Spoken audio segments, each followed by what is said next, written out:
G'day family, God's land down under here. It is 5:53 p.m. in Tasmania, Australia. It's Tuesday here for us. Now, I want to talk about this prophecy of the popes. I put up quite a lot of information on the community tab, and I did a little short video when we first heard that the Pope died. And the main reason for that was not to put forward any specific point of view from myself, but more so to elicit conversation about what all this could mean. Now, given the passage of a little bit of time, I've had to think about what all this could potentially mean. I've also watched Dabu 007's video where he shows that there is still one portrait plaque left empty at the Basilica, but we also do not know how many plaques there are actually there. I mean, we've got a prophecy of 112 popes, but that doesn't say there are 112 plaques with images at the Basilica. I think the number's a lot less than that. We just know that there are a certain number of images in plaques at the Basilica, and there appears to be one empty one. However, the prophecy also says that Francis was the final pope, the 112th, and that he would lead his flock into tribulation, so to speak. So what we have when we see the Pope's death here is essentially that prophecy has invalidated itself, made itself, null and void, because the tribulation hasn't started and Francis has just died. But what I see here is deception. Okay, so bear with me. Now, I don't want to offend any Roman Catholics, so please don't take what I'm going to say to heart. But the first thing that gets my attention about this prophecy is that it's St Malachy. So we're talking about a saint. We're talking about somebody that, essentially the Roman Catholics have a patron saint for everything. You've got a patron saint for dog walking, basically. And they pray to these people, okay? So what we are doing, and remember what I just said there, they pray to these people, these saints. So what we are doing is taking a prophecy from a religion that is clearly a cult, okay? I mean, what more can I say? The Bible makes it very clear that there's only one way to the Father, and that's through the Son. We don't pray or talk to any saints. There aren't patron saints for anything that intervene for us. We don't need Mother Mary to intervene between us and Jesus and God and all the other crazy doctrines that the Catholics have. So, my take on this is that we are looking at some sugar-coated deception, some very, very accurate sugar-coated deception created by Satan. He's lined up 112 popes with descriptions that match perfectly. And what we now have is it's almost like this prophecy is saying, well, this Pope's died, there isn't any tribulation, the world's going to be fine. Yet there is still one blank plaque. So we've got a discrepancy in the prophecy, really. I mean, we've got 112 popes, but we've got a blank plaque left, whether it's the 113th plaque or whether it's the 41st plaque, for a portrait image, I don't know, but clearly we do have a blank spot in the Basilica. So we've got a contradiction somewhere. The Roman Catholics are pretty good at counting. They've got lots of money. Why have they messed up? If these plaques were anything to do with this prophecy from St Malachy, which they may not be, then they counted wrong, which is unlike the Catholics. So what's going on? Why do we have a blank plaque? Why do we have what appears to be a prophecy now fulfilled with Pope Francis's death? What I see is deception everywhere. But what the main take from all of this for me is we now have a vacancy for a very significant end times player. So we've suddenly got a vacancy available. You know, it's like we now need to put an ad in the paper for our end times false prophet or however.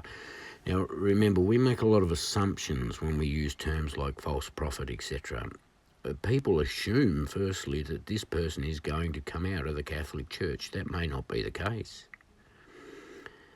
Right, the false prophet, they assume because of the term prophet that there's religion involved, that this person is going to be a religious figure. That doesn't necessarily have to be the case. It probably is, but just remember, when we're looking for people like the AntiChrist, the beast, the false prophet, all of these people mentioned throughout the end times prophetic narrative, we don't exactly know who they are or where they come from, so we don't know who's who in the zoo.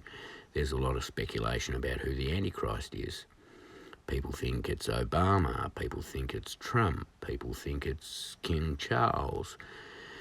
People used to think it was Henry Kissinger. People refer to the Pope, whose Latin title is Vicarius Filii Dei, which is 666 in Latin. So people think the Pope is actually going to be the Antichrist. The false prophet doesn't come from the papacy, so to speak. That the actual Antichrist comes from there. So there's a lot of speculation, okay? And there are a lot of people that have great studies on this, and their arguments are very compelling as to who is who in the zoo. But if you look across the plethora of studies that have been done, there isn't a consensus as to who is going to be who and where they come from. We don't know exactly who the Antichrist will be, where he'll arise from. We don't know exactly how old he'll be. We make assumptions that he may be similar age to Jesus. We make assumptions about him not, what's the verse? Not liking women. You know, that's highly paraphrased, obviously, but not having love towards women or something. We make assumptions he could be Muslim. Because there's verses, I think there's a verse that talks about him being an apostate Jew, the Antichrist. So somebody that has turned away from the religion of their parents or their forefathers. Now, I'm just thinking out loud here, so don't quote me if I'm making mistakes, but what I think we've got going on here is just one massive big amount of deception to take our eyes into the wrong direction. Because we have a empty plaque, yet we have what seems to be a fulfilled prophecy. It has got everybody talking about what it could mean. Now, for me, the significant thing is that we do have a vacancy for a big end times player, and I'm very interested to see who this new pope will be. Now, it appears that the three front runners at the moment, two of them have the name Peter. I think we've got Peter Turkson and Peter Edron or something like that. Now, were this prophecy a deception and we were to think, wow, Francis has just died, that prophecy's over, you know, Francis was the one that led his flock into tribulation or through tribulation, then you could almost assume that the tribulation's done. We're in for good times now. Whereas we know, as Bible-believing Christians, that we're about to start the tribulation. It is far from, begun, or far from us having finished it. So I see a deception here. I see that this is trying to point us towards the Peter the Roman and leading his flock through tribulation. That has been finished now because the Pope has died, or at the very least, the prophecy sort of negates itself from our perspective, because we know that the tribulation still looms. So my take from this babble is we're looking at deception, and we're looking at some really 99% truth type deception, sugar-coated stuff, whereby we are probably looking for a Peter the Roman still, but I don't think he just died. I think he may be the next Pope to come. I think that St Malachy may be sitting in wherever he resides right now, and I don't think that's upstairs, laughing, saying, ha ha ha, I tricked them. Told them there was only going to be 112 when there was really 113. And the 113th that you're about to get, he's the nasty one. I'm just getting this vibe that there's a big deception here, that this is meant to some degree, make people think that good times are ahead, that, Peter the Roman has done his job. So I'm sitting on the fence, so I'm not sort of making a decision one way or the other. I am saying that this prophecy comes from the Roman Catholic Church, and boy oh boy, well, we all know what other sorts of things have come out of the Roman Catholic Church. I'm not going to go into, bashing other, I say other religions, because I see Roman Catholicism as significantly different from, a true Bible-believing Christian. Like, I wouldn't even call us Protestants. Like, I just say we're Bible-believing Christians. So anyway, guys, God bless. That's my brief take on what this could possibly mean. Whether I'm right or wrong doesn't really matter. I guess we'll see. I know there is a period of time that passes, and then we have like a secret ballot and all this sort of stuff for the election of the new Pope, and there has to be white smoke and stuff like that. Things get burnt and all sorts of things get waved about, and robes get put on and taken off and whatever else they do. So just keep your eyes open. Don't let this deceive you. We are exactly where we should be, and that is that we're about to experience the rapture of the church. Prophecy of the popes and these sorts of things change nothing.